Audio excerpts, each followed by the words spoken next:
Saudi अरब की हुकूमत और सऊदी अरब के अवाम ने पाकिस्तान का साथ दिया है। और मैं आपको बताना चाहता हूं कि जब हमने एटमी धमाका किया था तो उस वक्त हमारे पास $200 मिलियन तक के भी रिजर्व रह गए थे और country was nearly bankruptcy.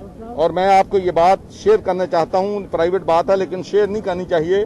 Saudi हुकूमत ने उस वक्त कहा था कि हमारे तमाम रिसोर्सेज पाकिस्तान के लिए और पाकिस्तान की कौम के लिए वक्फ हैं।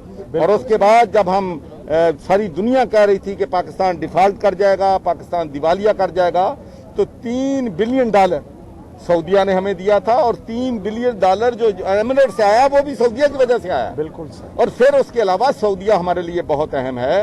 $7 बिलियन सालाना हमारे ओवरसीज रहने वाले पाकिस्तानी जो है वहां पर कमा के यहाँ भेजते, तो हम सऊदी अरब से ताल्लुकात खराब करने का सोच भी नहीं सकते।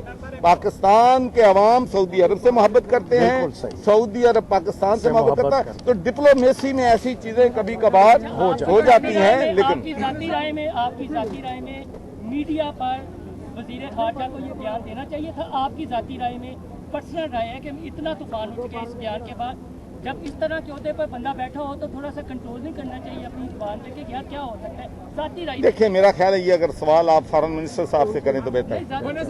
मेरा सवाल आपसे ये कि आप असम्बली का उनको मीडिया को कहें कि आप भी हमारे साथ ताउन करें। प्लांटेशन बुनियादी इस्लाम बिल जो पास हुआ उसमें जो डिस्कशन अभी इस रिसेंटली जो इजलास हुआ उसमें लोगों ने कहा कि हमें इसमें बताया ही नहीं गया कि इसमें है क्या। तो ये बिजनेस कौन लेके आता, ना गवर्नमेंट ने लेके आई, ना प्राइवेट कोई मेंबर उसको लेकर कौन लेके आया। ये तो मेरा ख्याल है सप्तान साहब हमारे मिनिस्टर हैं, बेहतर बता सकते हैं कौन लेके आया है। लेकिन एक बात मैं कहना चाहता हूं कि यूं ही ये मामला वजीर आजम पाकिस्तान के नोटिस में आया तो उन्होंने हदायत जारी की हैं कि इस बिल को जब तक कंसेंसस नहीं हो जाते, तमाम उलमाए कराम इस पे मुत्तफिक नहीं हो जाते, इसको बिल्कुल जो है इंशाल्लाह इसको बिल्कुल ना रोक दिया गया। बस, थैंक यू सर। एक मिनट।